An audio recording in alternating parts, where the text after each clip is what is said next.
Diabetes వల్ల ఫర్టిలిటీలో ఎటువంటి problem ఉంటుంది, ఇంకా ఐవీఎఫ్కి వెళ్ళే వాళ్ళల్లో ఎలాంటి జాగ్రత్తలు తీసుకోవాలి అనే దాని గురించి చెప్తాను.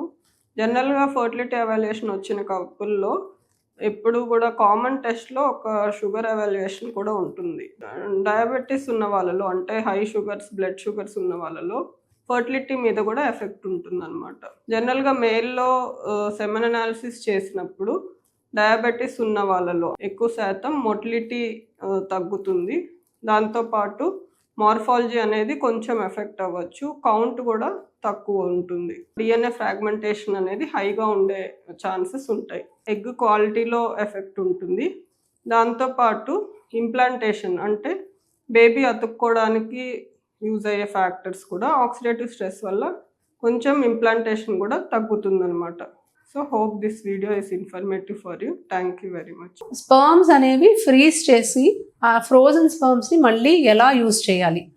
సో చాలా సందర్భాల్లో స్పర్మ్స్ని ఫ్రీజ్ చేయడం జరుగుతుందండి. సో కొన్నిసార్లు హస్బెండ్ ఐయుఐ టైంకి అవైలబుల్ ఉండకపోవచ్చు, కొన్నిసార్లు కలెక్షన్ డిఫికల్టీస్ అంటాం. సో వాళ్ళు శాంపిల్ సరిగ్గా ఇవ్వలేకపోతున్నారు, మళ్ళీ ప్రొసీజర్ రోజు వాళ్ళు శాంపిల్ ఇవ్వకపోతే ఇబ్బంది అవుతుంది కాబట్టి ముందే ఫ్రీజ్ చేసి పెట్టుకోవడం. And donor samples, usually donor samples అన్ని డోనర్ బ్యాంక్ నుంచి ఫ్రోజన్ శాంపిల్స్ కిందే మనకి వస్తూ ఉంటాయి అన్నమాట. సో ఈ శాంపిల్లో ఉన్న స్పర్మ్స్, ఫ్రీజ్ అయిన స్పర్మ్స్ని మనము ఎలా ఉపయోగించుకుంటాం? సో ఫ్రీజింగ్ అనే ప్రాసెస్లో మన గ్యామెట్స్ని -196 degreesకి మనము ఫ్రీజ్ చేస్తామండి. సో ఒక ఫ్రీజింగ్ క్రయోప్రిజర్వేషన్ అనే ప్రాసెస్ ఉంటుంది.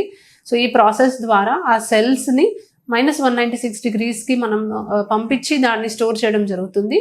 సో అంత తక్కువ టెంపరేచర్లో మనకి గ్యామెట్స్ అనేది వయబుల్గా ఆ స్టేజ్లో ఆగిపోవడం జరుగుతుంది. సో మనకి ఎప్పుడైతే వాటితో అవసరం పడుతుందో మళ్ళీ టాయింగ్ అనే ప్రాసెస్ ఉంటుంది.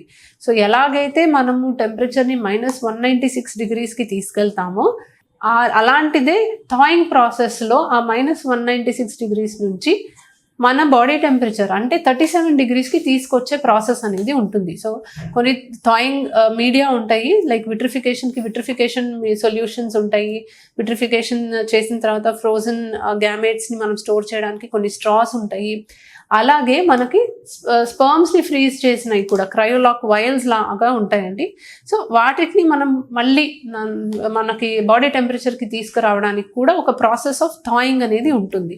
సో ఈ థాయింగ్ ప్రాసెస్ చేసిన తర్వాత మళ్ళీ స్పర్మ్స్ వయబుల్ అయిపోతాయి అండ్ ఆ స్పర్మ్స్ తోటి మనం ట్రీట్మెంట్ చేసుకోవడానికి అవకాశం ఉంటుంది. సో ఫ్రోజన్ శాంపుల్తో చేస్తే మనకి 100% ప్రెగ్నెన్సీ వస్తుందని కూడా అడుగుతున్నారు. సో నార్మల్గా ఏ శాంపుల్ అయినా కూడా మనం యూజ్ చేసినప్పుడు ఏ ప్రాసెస్ చేసినా కూడా 100% ప్రెగ్నెన్సీ వచ్చే ఛాన్స్ ఉండదండి. ఫ్రోజన్ శాంపుల్ మనం థా చేసి వాడినా కూడా ఫ్రెష్ శాంపుల్ అంత వయబిలిటీ ఉంటుందని కొన్ని స్టడీస్ చెప్తున్నాయి.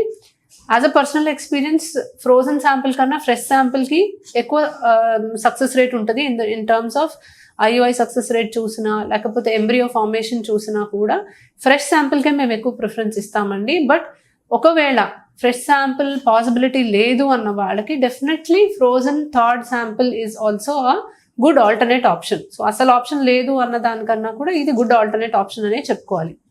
సో ఏదన్నా కారణం వల్ల స్పర్మ్ ఫ్రీజింగ్ చేయాలి, అది మళ్ళీ తర్వాత థా చేసి వాడాలి అన్నప్పుడు హెసిటేట్ చేయాల్సిన అవసరం లేదండి. It is a tested procedure and దీనివల్ల ఎటువంటి హాని జరగదు, ప్రెగ్నెన్సీ రేట్స్ తగ్గవు, అలాగని పెరిగే అవకాశం కూడా లేదు. ఇప్పుడు ఏ ట్రీట్మెంట్లో అయినా కూడా ఒక సర్టన్ సక్సెస్ రేట్ అనేది ఉంటుంది, అది మెయింటైన్ అవ్వడానికి ఛాన్స్ ఉంది. Thank you. Natural cycle IVF అని ఈ మధ్య కాలంలో కొంచెం చేసేవాళ్ళు.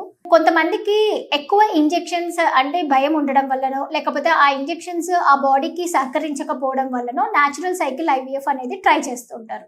సో అలాంటివి ఇంజెక్షన్స్ ఎగ్స్ పెరగడానికి హెల్ప్ చేసే ఇంజెక్షన్స్ ఇవ్వకుండా డైరెక్ట్గా ఎన్ని ఎగ్స్ అనేది 18 mm లేకపోతే 20 mm వరకు పెరుగుతాయో చూసుకొని ఆ ఎగ్స్ని కలెక్ట్ చేస్తారు. సో ఇలాంటివి చేయడం వల్ల ఏమవుతుంది అని అంటే కొంతమందికి ఆ స్ట్రెస్ అనేది తగ్గిపోతుంది. సో న్యాచురల్గా ఎగ్స్ కలెక్ట్ అవుతాయి, దానిని యూస్ చేసుకోవచ్చు. ఆ ఎగ్స్ అనేది 1-2 eggs కంటే ఎక్కువ ఫామ్ అయ్యే ఛాన్సెస్ ఉండవు. సో ఇదొక డిసడ్వాంటేజ్. ప్లస్ అది ఇంకొకటి ఏంటంటే అవి పంపించాక ఎంబ్రియోస్ అనేది ఫామ్ అవుతాయా లేదా అనేది తెలీదు. ప్లస్ దాంతోపాటు లైవ్ బర్త్ అనేది అంటే బేబీ ప్రెగ్నెన్సీ అనేది కంటిన్యూ అవుతుందా లేదో తెలియదు అనమాట. లో టెస్టోస్టెరాన్ ఉన్న మగవాళ్ళు ఎలాంటి ఫుడ్స్ తీసుకుంటే హార్మోన్స్ ఇంక్రీజ్ చేసుకోవచ్చు అనే టాపిక్ మీద డిస్కస్ చేద్దాం. సో నార్మల్గా ఏంటి, మగవారిలో టెస్టోస్టెరాన్ హార్మోన్ అనేది ఎందుకు ఇంపార్టెంట్ అనేది ఫస్ట్ మాట్లాడుకుందాం.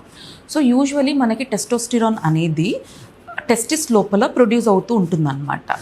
దీనికి మెయిన్గా కొన్ని వైటమిన్స్ అనేది అండ్ మినరల్స్ అనేది చాలా ఇంపార్టెంట్.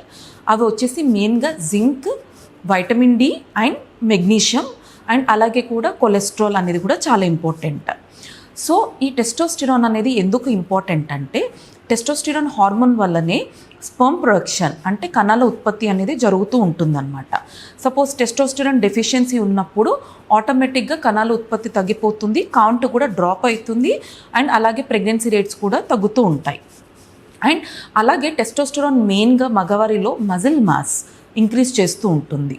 అండ్ అలాగే కూడా పెనిస్ ఎరెక్షన్కి కూడా టెస్టోస్టెరాన్ అనేది చాలా ఇంపార్టెంట్. అండ్ అలాగే కూడా లైక్ టు మెయింటైన్ సెక్షువల్ డ్రైవ్కి కూడా టెస్టోస్టెరాన్ అనేది చాలా ఇంపార్టెంట్. మనం మల్టిపుల్ ఐవీఎఫ్ ఫెయిల్యూర్స్ అనే టాపిక్ గురించి డిస్కస్ చేద్దాం. సో మల్టిపుల్ ఐవీఎఫ్ ఫెయిల్యూర్ అని ఎప్పుడు అంటామంటే, ఒక కపుల్కి ఎప్పుడైనా 2 to 3 ఐవీఎఫ్ సైకిల్స్ ఫెయిల్ అయితే మనం దానిని మల్టిపుల్ ఐవీఎఫ్ ఫెయిల్యూర్ అని కన్సిడర్ చేస్తాం. సో ఈ మల్టిపుల్ ఐవీఎఫ్ ఫెయిల్యూర్ పేషెంట్స్ ఎవరైతే యూజువల్లీ చాలా తక్కువ మందే ఉంటారో, బట్ వన్స్ వాళ్ళు మన దగ్గరికి వచ్చినప్పుడు ఫస్ట్ మనం చేయాల్సిన పని, మేము చేసేది ఏంటి అంటే సైకలాజికల్ సపోర్ట్. సో ఐవీఎఫ్కి మనకు తెలిసిన విషయం ఏంటి అంటే 100% సక్సెస్ అనేది యూజువల్లీ ఉండదు. సో సక్సెస్ రేట్స్ అనేవి మనం యూజ్ చేసే టెక్నిక్స్ని బేస్ చేసుకొని 60 to 70% మధ్యలో ఉంటాయి.